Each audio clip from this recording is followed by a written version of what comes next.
It's Lexi from Granite, and today we're going to talk about tendinopathy. So PTs used to not like treating tendinopathies because we didn't have a good recipe for how to make them better. Tendons don't respond to stretching. You can't elongate a tendon by smashing it with a foam roller, and tendons don't respond well to massage.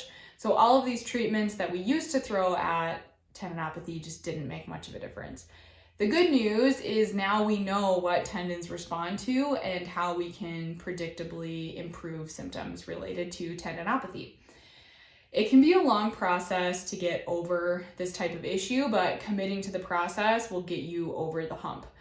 Tendinopathies are a very common issue. Many of us deal with tendon issues, and a lot of the aches and pains that we see here at Granite are tendon driven. This just means we have a lot of practice getting people better who are dealing with tendon problems. So before we dive into what a tendinopathy is, let's just talk about tendons themselves. These are a structure that connects muscles to bone. So they help anchor muscles so that they can be effective in moving all of the joints of our body. Tendons are primarily made up of collagen, which is a molecule that provides a lot of linear type of structural support to the tendon itself. So a tendinopathy is a chronic or long-term change in tissue that has an acute or short-term presentation. It's caused by a continued mismatch between tendon loading and the activity level of a person. Tendinopathy is actually the breakdown of the matrix and a change in that collagen structure within the tendon itself. Most importantly, I want to emphasize that this is not an acute or short-term process. What that means, with typical short-term or acute tissue injury, our bodies go through a brief inflammatory phase, 3 to 5 days long. It's a normal part of the healing process. But tendinopathies do not behave like that. They are chronic, long-term. They are outside the window where inflammation is happening. This is why injections are not always helpful in treating tendinopathy, because it's not an inflammatory issue. That being said, it's certainly irritable and can be quite uncomfortable to deal with. So when we talk about why tendinopathy happens, it's a result of that continued mismatch between the tendon loading and the activity and what we're asking that tendon to do. So I like using a track analogy to explain this. If I run the 100-meter dash as my race, I'm not going to train for it just by running 100 meters, right? I'm going to run 200s and 400s so that by the time I get to race day, 100 meters feels relatively easy. The same thing happens with our tendons. They need stimulus and input to be a tendon. This is the use it or lose it principle.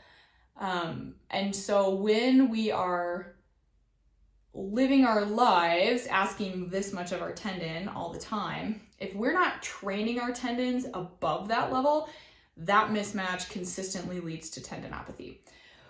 This differential happens because tendons only respond to 70 to 80% of 1 rep max loading. For more information on that, you can check out our programming pyramid video, but the long and short of it is if you're doing more than 30 seconds or more than 8 repetitions of an exercise, you're probably below that threshold.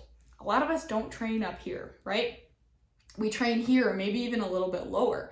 Consistently over time, our tendons need that overload in order to adapt and respond and be resilient to the tasks and the load that we're asking of it. So how do we fix this? The goal is to hit that 80% 1 rep max loading, but as someone who has had tendinopathy myself, you definitely cannot dive into that level of loading right off the bat. So it's a gradual, progressive process to improve tissue tolerance to loading before working up to that high level of loading. The initial phase for tendinopathy rehab is an isometric contraction. What this means is that the muscle is firing without changing length. So with a bicep curl, My muscle is shortening as I pull up, and it's lengthening as I let my arm extend or straighten. If I do an isometric bicep curl, I'm gonna push against my hand and hold. So my muscle's firing, but it's not changing length. This is a non-threatening type of muscle contraction that our tendons respond to pretty well in that initial state when things are feeling really hot.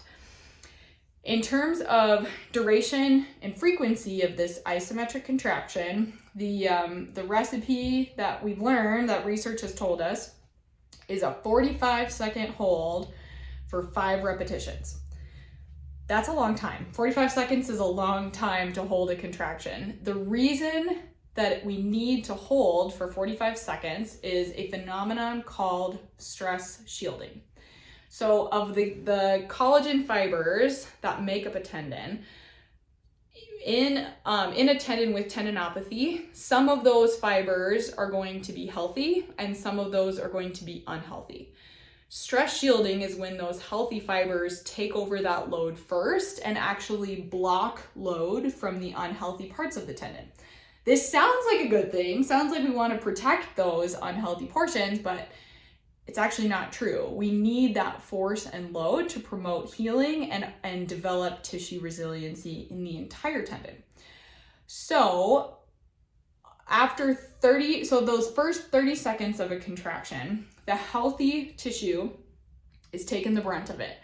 After 30 seconds, that healthy tissue relaxes and the unhealthy portion of the tendon is loaded. So when we talk about scaling these isometric exercises or finding variable degrees of like how hard the exercise is, the most important thing to maintain is the 45-second hold. So if it's an exercise you can only hold for 30 seconds, it's not cutting it. You got to make that exercise easier so you can hit the full 45.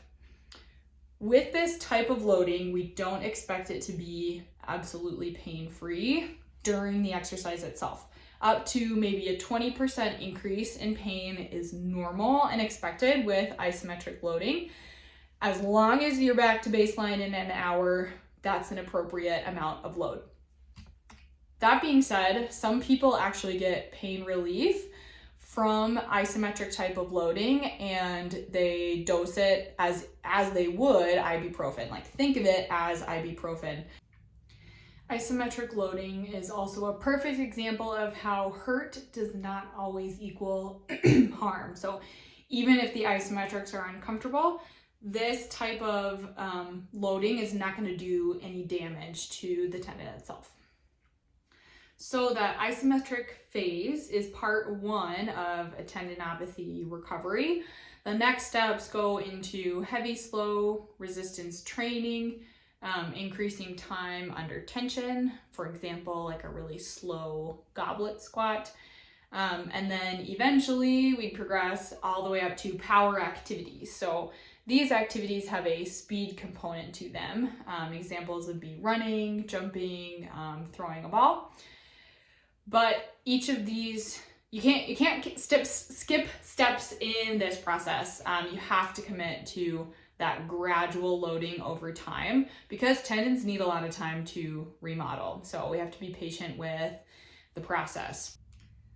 All in all, the future of tendinopathy treatment is bright. I actually think it's kind of fun to treat tendinopathies because they respond so predictably to this type of loading.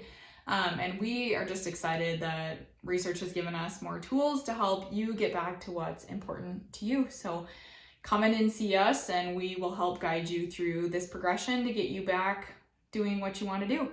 Thanks for watching.